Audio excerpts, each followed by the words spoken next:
चौधरी राज learning परिवार के अंतर्गत आप सभी का हार्दिक स्वागत और अभिनंदन करता हूं। आपके दिए गए मान सम्मान का आभार प्रकट करता हूं। देखो, आज की जो क्लास है वो अध्याय 14 है, अध्याय 14। और ये अपने जो एक्ट है, एक्ट की लास्ट क्लास है। अपन पहुंचते पहुंचते आज अपन ने पूरे एक्ट को, पूरे जो बी पार्ट है उसकी सारी क्लासें अपन ने कंप्लीट कर दी है। अब जब भी संभव होगा तो अपन जो बी पार्ट है उसके एक एक अध्याय है, उनकी एक एक क्लास के अंतर्गत और उनके एमसीक्यू की क्लास लेकर के अपन क्लास को आगे शेड्यूल करेंगे। क्लासों को जो आपके पूरे एक्ट, ओरिजिनल एक्ट है, उससे बहुत ज़्यादा कंसाइज किया हुआ है और कंसाइज करके जो पीपीटी बनाई जाती है उसके अंतर्गत आप पीपीटी के माध्यम से कम समय के अंतर्गत बहुत सारी चीज़ें कर पाते हैं। तो अध्याय जो 14 है वो नियंत्रण से संबंधित है। जो नगर पालिका के अंतर्गत जो नियंत्रण है उससे संबंधित ये इस अध्याय के अंतर्गत दिया हुआ है। और इसके अंतर्गत धारा 309 से लेकर के 300 लेकर के 327 तक इसके अंतर्गत दिया हुआ है। एक ही क्लास के अंतर्गत पूरी क्लास कर लेंगे। उसके बाद में 2-3 कुछ एमसीक्यू लेकर के आपकी समझ को विकसित करने के लिए किस प्रकार से कहां से क्वेश्चन बन सकते हैं, इनके बारे में बात करेंगे। आज स्वामी विवेकानंद जी का जन्मदिन भी है, राष्ट्रीय युवा दिवस है। युवा हो तो मैं आप लोगों से क्या कहना चाहता हूं आप समझ रहे होंगे। देखो, जो 1 मिनट अपन जो कोट लिया गया है, मैं स्वामी विवेकानंद जी का अपने जीवन जो जन्मदिन है उसके लिए उनको प्रणाम करता हूं। और जो उन्होंने अपने जो लाइफ के अंतर्गत बहुत से लोगों को मोटिवेट करने का काम किया था। उनकी लाइफ मतलब कि बहुत ही ज़्यादा चमत्कारिक टाइप की थी। बहुत ही कम समय के अंतर्गत उन्होंने पूरे विश्व को अपने जो बातें हैं, उनके आदर्श हैं, उनसे उन्होंने प्रभावित किया था। चलो लेट्स स्टार्ट 1 मिनट कोट के द्वारा शुरू करते हैं। देखो, जिंदगी 1 मिनट में नहीं बदलती, ये तो डेफिनेट है कि 1 मिनट में कुछ भी नहीं बदलता, पर 1 मिनट में लिया गया फैसला जिंदगी बदल देता है। इसलिए अपन को देखो कुछ कड़क फैसले लेने पड़ते हैं कि मुझे आज से ये करना है।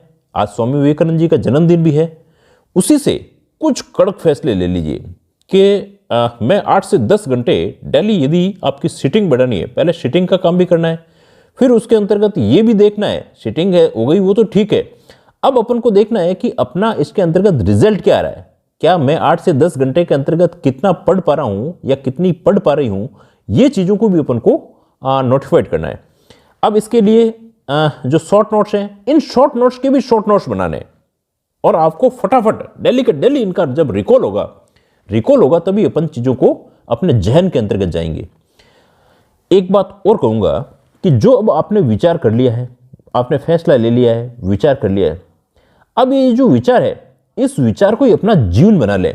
उसके बारे में सोचो, उसके सपने देखो, उस विचार के अंतर्गत ही जियो। अपने मस्तिष्क, जो मांसपेशियां हैं, नसें हैं, शरीर के हर हिस्से के अंतर्गत उस विचार के अंतर्गत डूब जाने दो। बाकी सभी विचारों को किनारे रख दो और ये सफल होने का तरीका है। ये स्वामी विवेकानंद जी का भी बिल्कुल कोट है और उन्होंने इसी प्रकार से इस कोट के अंतर्गत कहा है कि हमें जो विचार है, जो अच्छे विचार आपने कर लिए हैं, किया हुआ विचार यदि गुफा के अंतर्गत विचार किया जाए तो गुफा को फाड़ करके भी विचार बाहर निकल जाते हैं। तो इसके अंतर्गत ही देखो, एक तो अपना जीवन या तो अपन गुमनामी का जीवन जिए और एक है जो अपने सपने हैं उनके अंतर्गत उन सपनों के हिसाब से अपन अपना जीवन जिए। तो अपने सपनों के हिसाब से अपना पूरा जीवन है। और जो अभी समय है वर्तमान, आपको देखो ये करियर बनाने का जो समय है, इसके अंतर्गत पूरी ताकत के साथ में इसमें काम करना है। चलो लेट्स स्टार्ट, फटाफट इस क्लास को भी फिनिश करते हैं ना। चलो, ये देखो अध्याय जो 14 है वो नियंत्रण है। नियंत्रण के अंतर्गत 14 के अंतर्गत 309 से लेकर के 327 धाराओं तक इसके अंतर्गत दिया हुआ। एक ही क्लास के अंतर्गत अभी हो जाएगा और बहुत ही छोटी क्लास और कंसाइज क्लास होगी। क्लास को पूरा देखें, पूरा देखोगे तो आपको पूरी चीजें समझ में आएगी। इसकी पीडीएफ है जो आपको टेलीग्राम चैनल पर और आपके ग्रुप के अंतर्गत भेज दी जाएगी। अब जो नेक्स्ट डे टेस्ट है उसी के अकॉर्डिंग अब अपन को टेस्ट के अंतर्गत अच्छे से अच्छे अपीयरेंस करनी है और कैसे क्वेश्चन कहीं से भी पुट हो सकते हैं, कैसे उनको सॉल्व करेंगे, वो भी सब चीज़ों पर अपन चर्चा करेंगे। चलो, जो धारा 309 कहती है अपॉइंटमेंट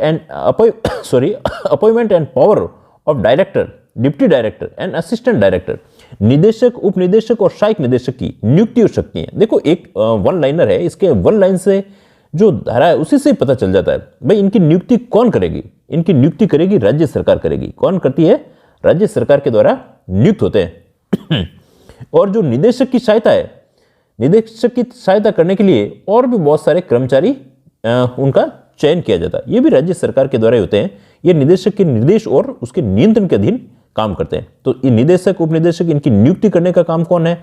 तो ये राज्य सरकार के अंतर्गत, और डायरेक्टर इनके अंतर्गत सबसे बड़ी पोस्ट के अंतर्गत होता है। ये धारा 309 कहती है नियुक्ति कौन करेगा? राज्य सरकार। यहां से एक क्वेश्चन बन सकता है, कौन करता है? इनकी राज्य सरकार के द्वारा की जाती है। नेक्स्ट देखिए धारा 310 क्या कहती है? पावर ऑफ इंस्पेक्शंस एंड सुपरविजन्स, निरीक्षण और पर्यवेक्षण की शक्ति। भाई ये भी कौन करेगा? राज्य सरकार करेगी या राज्य सरकार के द्वारा जो नियमित या नियुक्त जो प्राधिकारी है उसी के द्वारा की जाएगी। अब वो जो अधिकारी होगा वो एटलीस्ट कम से कम एसडीएम, उपखंड अधिकारी के रैंक के होना चाहिए। भाई नगर पालिका का जो निरीक्षण और पर्यवेक्षण कर रहा है तो वो अच्छी रैंक का अधिकारी होना चाहिए और एसडीएम रैंक का होना चाहिए, आरएस होना चाहिए कुल मिलाकर के।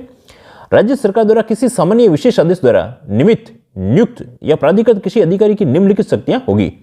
किसी नगर पालिका उसके नियंत्रण के अधीन किसी संस्था के निरीक्षण, पर्यवेक्षण और अभिलेखों की जांच की जा सकेगी।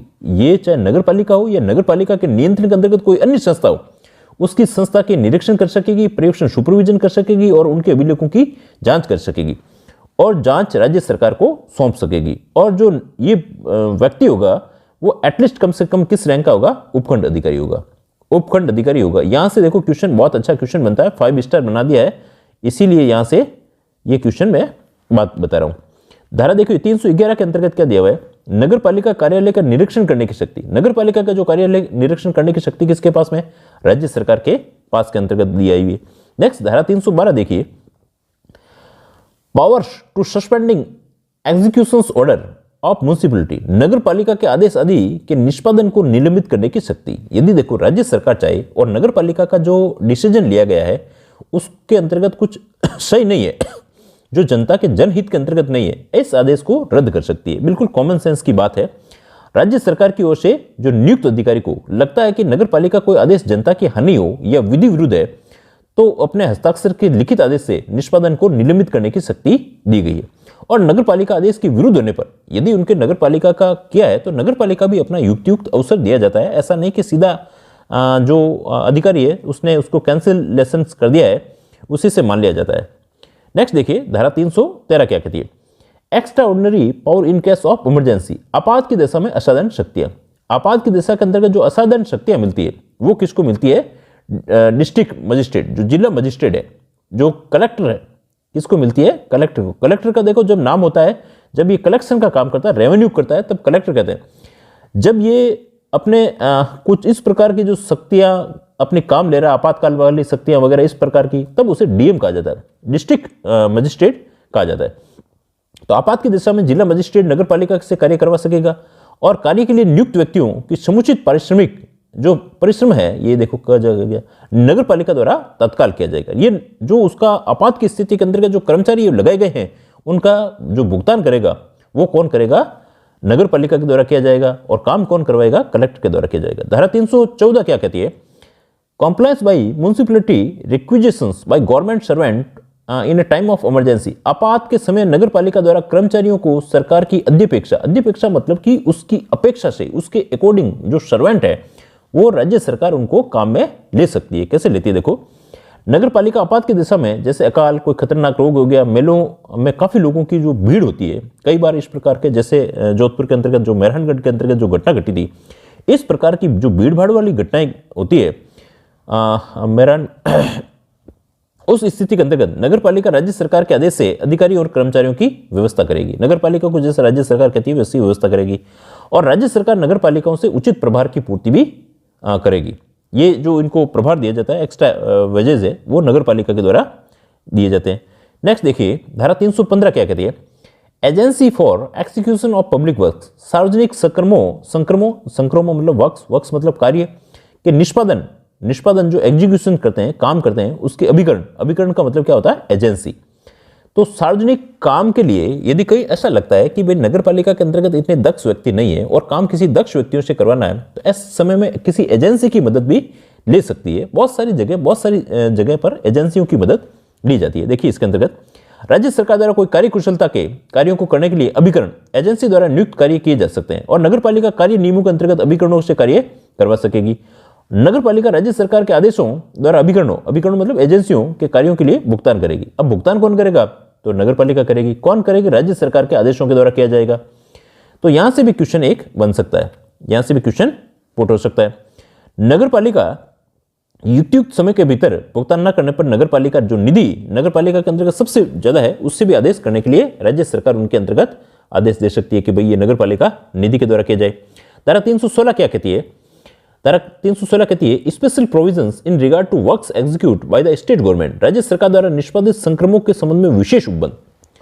यह कह रहा है कि यदि राज्य सरकार है और नगर पालिका से कोई परामर्श करता है और यदि उसको राज्य सरकार ऐसा काम करवा रहा है जैसे उनको लगता है कोई जनहित है और कोई लोक स्वास्थ्य है, कोई सुरक्षा है, इसमें वो निर्माण भी करवा सकता है और निर्माण के पैसे नगर पालिका से भी ले सकता है यदि राज्य सरकार को लगता है, और उसकी अपने उस काम को नगर पालिका को सौंप भी सकता है। क्या है देखो, राज्य सरकार किसी भी समय नगर पालिका से परामर्श करने के पश्चात में निम्न कार्य कर सकती है। स्थायी प्रकृति के, परमानेंट प्रकृति के लोक स्वास्थ्य और सुरक्षा के लिए निर्माण कर सकती है। यह भी इसके अंतर्गत आ रहा। धारा 316 के लिए इनके प्रबंध और रखरखाव के कार्य नगर पालिका को सौंपा या वापस लिया जा सकता है। राज्य सरकार समस्त खर्चे नगर पालिका निधि से वसूल सकती है। यदि सरकार को लगता है कि नगर पालिका निधि से वसूल करने हैं, निर्माण तो राज्य सरकार करवा रही है और वसूले कहां से जा रहे हैं? नगर पालिका निधि के द्वारा अपने वहां से वसूले जाते हैं। और कब? लोक स्वास्थ्य और सुरक्षा के निर्माण के लिए। ये यहां से इसके 2 पिन पॉइंट अच्छे क्वेश्चन बनते हैं। धारा 317 क्या कहती है? देखो, government inquiry into municipal matters. नगर पालिका मामलों में सरकार द्वारा जांच। सरकार देखो किसी भी चीज की जांच कर सकती है, नगर पालिका ही नहीं, सभी के अंतर्गत है। राज्य सरकार नगर पालिका प्रशासन के मामलों में संबंध में जांच करने का आदेश दे सकती है। ठीक है, जांच कैसे दी जाएगी? सिविल प्रक्रिया संहिता 1908 के अधीन एक जो सिविल न्यायालय को जो शक्तियां दी जाती है उसी के तहत दी जाएगी। कैसे? अब इसमें प्रकटीकरण और निरीक्षण, उसको साक्ष्य देखे जा सकते हैं, उनका निरीक्षण किया जा सकता है, साक्ष्यों को हाजिर करना, व्यय वसूलना, शपथ और साक्ष्यों की परीक्षा करवाना, स्थगन किसी चीज को कैंसिल कर देना, साक्ष्यों की परीक्षा के लिए कमीशन। कमीशन का मतलब होता है एक संघ के रूप में साक्ष्यों की परीक्षा के लिए 2 या 3 व्यक्तियों का इस प्रकार से कमीशन बना करके भी की जा सकती है। साक्ष्य देने के लिए, हाजिर करने के लिए खर्चा दिलवाया जा सकता है और उस खर्चे का भाग, उसे खर्चे का भाग जो भी उसके अंतर्गत खर्चा नगर पालिका जो यदि व्यय कर रहा है तो नगर पालिका किससे जो लिया जाएगा वो इस खर्चे का भाग होगा। यदि किसी को भी उसको हाजिर होने के लिए, उसकी गवाही देने के लिए यदि कोई खर्चा लगता है तो भी लिया जा सकता है। और यदि ये नगर पालिका जिसको खर्चा देना है उसको नहीं दे रही है, दिया नहीं अभी तक, अब तो ऐसा खर्चे पर ब्याज 15% से अधिक का नहीं होगा, उसको ब्याज समेत भी उसको खर्चा दिलाया जा सकता है यदि समय पर नहीं दिया जाएगा। खर्चों का सदाए राज्य सरकार के विवेक पर निर्भर करेगा, कितना खर्चा देना है और राज्य सरकार जैसा कहेगी उसी के अकॉर्डिंग किया जाता है। निर्धारित खर्चे को सदाए किसी की किस सीमा तक दिया जाएगा? यही हो गया। खर्चे तथा ब्याज को भू राजस्व बकाये के रूप में वसूला, यदि नहीं दिया जाता तो भू राजस्व के तहत वसूला जाता है। नेक्स्ट देखिए, धारा 318 क्या कहती है? Power of government to prevent extravagance in the employment of establishment. कर्मचारी वर्ग के नियोजन में, नियोजन का मतलब होता है जैसे कोई कर्मचारी लगाया गया है, नियोजन की गई है, अब उसके नियोजन में अपव्यय रोकने की शक्ति। कई बार बहुत सारे अपव्यय होते हैं, खूब एक साथ में लवाज में चल रहे हैं, गाड़ियां चल रही है, तो इस प्रकार के यदि कोई खर्चे किए जाते हैं तो उनको कम भी किया जा सकता है। राज्य सरकार की राय से नगर पालिका द्वारा अधिकारियों या कर्मचारियों के रूप में नियोजित या नियोजन के लिए प्रस्तावित व्यक्तियों की संख्या, या तो संख्या उनकी प्रस्तावित व्यक्तियों की संख्या ज्यादा या पारिश्रमिक, इसको भी कम किया जा सकता है। उनका एक्स्ट्रा कोई खर्चा कर रहा है, जैसे सभी ऑफिसों के अंतर्गत यदि एसीज लगी है, जहाँ कूलर ही लगने होते हैं, तो ऐसी स्थिति के अंतर्गत भी उन्हें लगता है तो वहां पर इस प्रकार की व्यवस्थाएं की जा सकती है। धारा देखिए 319 क्या कहती है? Power of government to provide and performance of duties in default of municipalities. ये यहां पर कह रही है नगर पालिका द्वारा कर्तव्यों, जो काम नगर पालिका को करने हैं उनकी अनुपालन का मतलब पालन भी कर सकते हैं, में व्यतिक्रम का मतलब होता है त्रुटि या गलती या दोष करने के अनुपालन की व्यवस्था करने में सरकार की शक्ति। नगर पालिका के कर्तव्यों के अनुपालन में व्यतिक्रम का मतलब होता है त्रुटि यदि की जाए, उस स्थिति के अंतर्गत उसको सरकार की क्या शक्ति है? ये कहता है जब राज्य सरकार शिकायत द्वारा सूचना मिलने पर किसी नगर पालिका के कर्तव्य का अनुपालन, जो पालन नहीं कर रहे हैं, काम नहीं कर रहे हैं, और व्यतिक्रम त्रुटि क्या है, तो जांच के पश्चात कर्तव्य की नियत काल अवधि में उसको कहा जाएगा कि इस काल अवधि के अंतर्गत कर लीजिए। नहीं तो न हो तो राज्य सरकार व्यक्ति भी नियुक्त कर सकती है कि उस काम के अंतर्गत नहीं हुआ है। तो ये धारा 319 के अंतर्गत बताया गया है। नगर पालिका द्वारा कर्तव्यों के अनुपालन में जो काम किए जाने हैं उनके पालन के अंतर्गत त्रुटि करने पर उसके अनुपालन की व्यवस्था सरकार की सकती है। उसके अंतर्गत कर्मचारी भी लगाए जा सकते हैं। धारा 320 क्या कहती है? Exercise of municipality power of pending its establishment. नगर पालिका की स्थापना होने तक उसकी शक्तियों का प्रयोग। अब नगर पालिका के भाई यहां नगर पालिका बननी है, अब नगर पालिका की स्थापना होने तक अब इसका सर्जन कर दिया है, और ये जब तक इसके अंतर्गत चुनाव नहीं हो जाते, इलेक्शन नहीं हो जाते, यहां राज्य सरकार क्या करती है? एक अधिकारी की नियुक्ति कर देती है। और ये अधिकारी जैसे नगर पालिका के अंतर्गत अधिकारी के तहत काम करने होते हैं सारे काम करता है, पर सिर्फ नए कर को अधिरोपित करने का, जो आरोपित करने का है, उसका हकदार नहीं होता। बस यहां पर यही बात की गई है। नगर पालिका से सृजन की स्थापना होने तक राज्य सरकार ऐसे अधिकारी को नियुक्त कर सकेगी, लेकिन नगर पालिका के चुनाव होने तक नया अधिकारी नया कर अधिरोपित करने का हक नहीं होगा। ये यहां से क्वेश्चन बनता है, यहां से इसको 5 स्टार लगा लीजिए, अच्छा क्वेश्चन है। धारा देखो 321 क्या कहती है? Power of government to direct person in custody of municipal fund to pay government dues. अब इसमें सीधी सीधी जो धारा लिखी हुई है वही बात इसके अंतर्गत लिखी हुई है, और उसमें कोई स्पेशल नहीं है। उस व्यक्ति को जिसकी अभिरक्षा में नगर पालिका निधि है, सरकारी देयों को सदाए मतलब उसका पेमेंट करने के लिए निर्देश देने की सरकार की शक्ति दी हुई है। बस इतना सही। धारा 331 के अंतर्गत जो नगर पालिका निधि को जिसके रक्षा करता है, जो उसको संभालता है, उसको जब सरकार के अंतर्गत कुछ पेमेंट करने होते हैं तो उसकी सरकार की शक्ति होती है। धारा 322 क्या कहती है? Power of government to dissolve municipality in cases of incompetency and having less than 2/3 elected members. यदि देख लीजिए उसके अंतर्गत कोई ऐसा भ्रष्टाचार हो रहा है या कुछ ऐसी उसके अंतर्गत समता ही नहीं है, काम करने वाले लोग सही काम नहीं कर रहे हैं, अनैतिक काम कर रहे हैं, कोई उसके अंतर्गत करप्शन वगैरह खूब बढ़ा हुआ है, ऐसी स्थिति है, समता न होने या 2/3 से कम निर्वाचित सदस्य होने की दशा में नगर पालिका को विघटित सरकार कर सकती है। 2/3 सदस्य एटलीस्ट। यहां से क्वेश्चन बहुत अच्छा बनता है। कितने सदस्य होने चाहिए? 2/3 सदस्य होने चाहिए। समता का न होना या युक्तिवत अवसर देकर के नगर पालिका के विरुद्ध आरोपों को लेखबद्ध करते हुए जांच और निष्कर्ष निकालने से गठित अभिकरण में, अभिकरण मतलब उसके जो गठित अभिकरण है, जो एक जांच एजेंसी बनी हुई है, एक अध्यक्ष और कम से कम 2 सदस्य होते हैं। इसके अंतर्गत कम से कम एटलीस्ट 3 सदस्य आयोग होता है, वो इसकी जांच करता है। और रिक्तियां 2/3 से अधिक हो उस स्थिति के अंतर्गत भी इसको डिसोल्व किया जाता है, विघटित कर देते हैं। इसमें अध्यक्ष और उपाध्यक्ष के पद क्या होंगे? डिसोल्व होते ही रिक्त माने जाते हैं। और निर्वाचन के उसकी तारीख के 6 मास के भीतर इलेक्शन करवाने होते हैं, और 6 मास से भी कम कालावधि है उस स्थिति के अंतर्गत निर्वाचन के आवश्यक नहीं है। कालावधि की नहीं है, ये कालावधि है। क्या है? कालावधि। और विघटन के समय जब नगरपालिका के कार्य ऐसे अधिकारियों द्वारा प्रशासक के रूप में किया जाता है तो राज्य सरकार उनको नियुक्त करेगी। जब विघटन होता है तब उसमें नगरपालिका के अंतर्गत प्रशासकों की जो नियुक्ति की जाती है, सामान्यतः जैसे ये देखो कि प्रशासक के अंतर्गत भी एसडीएम वगैरह ये भी होते हैं, तो इनकी नियुक्ति भी किसके? सरकार के द्वारा की जाती है। नेक्स्ट देखिए धारा 323 क्या कहती है? डिस्प्यूट बिटवीन म्युनिसिपैलिटी एंड 1 और मोर लोकल अथॉरिटीज। नगरपालिका और तथा एक या अधिक स्थानीय प्राधिकारियों के बीच में विवाद हो जाए। यदि देखो 2 नगरपालिका हैं, ये इसके अंतर्गत आ रही है, और यदि किसी एक ही जिले के अंतर्गत आ रही है और दोनों नगरपालिकाओं के बीच में विवाद है, जिला है तो जिला कलेक्टर करेगा, और एक ही संभाग के अंतर्गत या अन्य मामलों के अंतर्गत आ रही है, उस स्थिति के अंतर्गत इसमें कौन इसके निर्णय अंतिम होगा? संभागीय आयुक्त का होगा। देखो एक ही जिले में नगरपालिका या पंचायतों में विवाद हो तो कलेक्टर हल करेगा और इसका निर्णय अंतिम होगा। अन्य मामलों में संभागीय आयुक्त का निर्णय अंतिम होगा, और सिविल न्यायालय में कोई वाद ग्रहण नहीं किया जाएगा। जो इन्होंने डिसीजन दे दिया वो फुल एंड फाइनल है, उसमें दूसरा डिसीजन नहीं आएगा। धारा 324 क्या कहती है? Dispute between municipality and urban improvement trust and city development authority and any other statutory board. नगर पालिका हो, चाहे नगर सुधार न्यास हो, चाहे नगर विकास प्राधिकरण हो, किसी अन्य कोई कानूनी बोर्ड हो, ऐसी स्थिति के अंतर्गत यदि सही डिसीजन नहीं आते हैं, जैसे कोई जेडी हो गया या नगर पालिका के अंतर्गत जो यूआईटी है उनके बीच में कोई ऐसा विवाद चल रहा है, ऐसी स्थिति में राज्य सरकार का निर्णय अंतिम होता है। यहाँ से क्वेश्चन बहुत अच्छा बनता है। ऐसी स्थिति में कौन किसका निर्णय अंतिम होगा? तो राज्य सरकार का निर्णय होगा। धारा 325 क्या कहती है? Power of government and cancel to modified by laws and rules municipalities. सरकार नगर पालिकाओं और उप विधियों के नियमों को रद्द या उपांतरित करने की शर्त है। सरकार नगर पालिका के द्वारा जो भी बनाए गए नियम हैं, उप विधियां हैं, लॉज हैं, उनको चेंजेज कर सकती है और इसी के लिए बहुत सारे जो अमेंडमेंट आते हैं उनके माध्यम से करती है।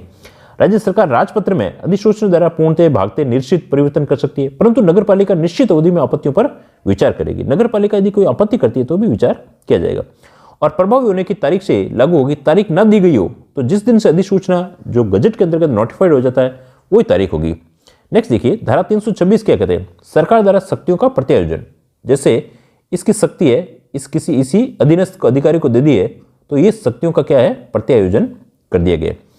तो राज्य सरकार धारा 3, 6, 7, 67, 94, 102, 103, 107, 111, 142, 297, 318, 322, 325, 333, 37, 339, 340।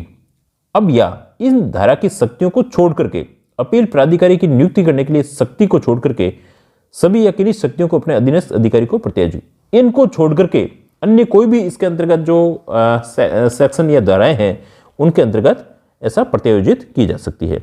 नेक्स्ट देखिए, धारा 327 क्या कहती है? Power to call of records, अभिलेख मंगवाने की शक्ति। राज्य सरकार या राज्य सरकार द्वारा नियमित प्राधिकृत कोई भी अधिकारी नगर पालिका के अध्यक्ष, उपाध्यक्ष, किसी सदस्य अधिकारी के आदेश या अभिलेखों को मंगवा सकते हैं। सरकार तो जैसा चाहे वैसा कर सकती है और जांच होने के बाद में जब तक जांच नहीं हो जाती है तब तक ये आदेश क्या रहेंगे? स्थगित रहते हैं और राज्य सरकार इन अभिलेखों की जांच के बाद में आदेशों में परिवर्तन कर सकती है और जो आदेशों में परिवर्तन करती है वो नगर पालिका के लिए बाध्यकारी होते हैं। ये धारा 327 कहती है power to call for records. चलो कुछ एमसीक्यू कर लेते हैं। नेक्स्ट देखिए, राजस्थान नगरपालिका अधिनियम 2009 की धारा 324 नगरपालिका, नगर सुधार न्यास, नगर विकास प्राधिकरण के बीच में कानूनी विवाद होने पर किसका निर्णय होगा? उप जिला कलेक्टर, संभागीय आयुक्त नहीं, राज्य सरकार का निर्णय अंतिम होगा। इसके अंतर्गत डी ऑप्शन आ जाएगा। नेक्स्ट क्वेश्चन देखिए, राजस्थान नगरपालिका अधिनियम 2009 की नगरपालिका में कितने पद रिक्त होने पर नगरपालिका विघटन हो जाएगा? तो विघटन कितना हो जाएगा? 2-3 पदों पर विघटन हो जाता है, तो डी ऑप्शन इसके अंतर्गत आ जाएगा। नेक्स्ट क्वेश्चन देखिए, राजस्थान नगरपालिका अधिनियम 2009 की धारा 313 में आपात स्थिति में किसके पास में असाधारण शक्तियां होती है? मुख्य नगरपालिका अधिकारी, अध्यक्ष, उपखंड अधिकारी, सबके पास में किसके पास होती है? जिला कलेक्टर के पास में शक्तियां होती है। चलो 1 मिनट के अंतर्गत इसका जितना भी पढ़ा है उसको हम फटाफट रिकॉल कर लेते हैं। धारा 309 कहती है निदेशक, उपनिदेशक, सहायक निदेशक की नियुक्ति राज्य सरकार द्वारा की जाएगी।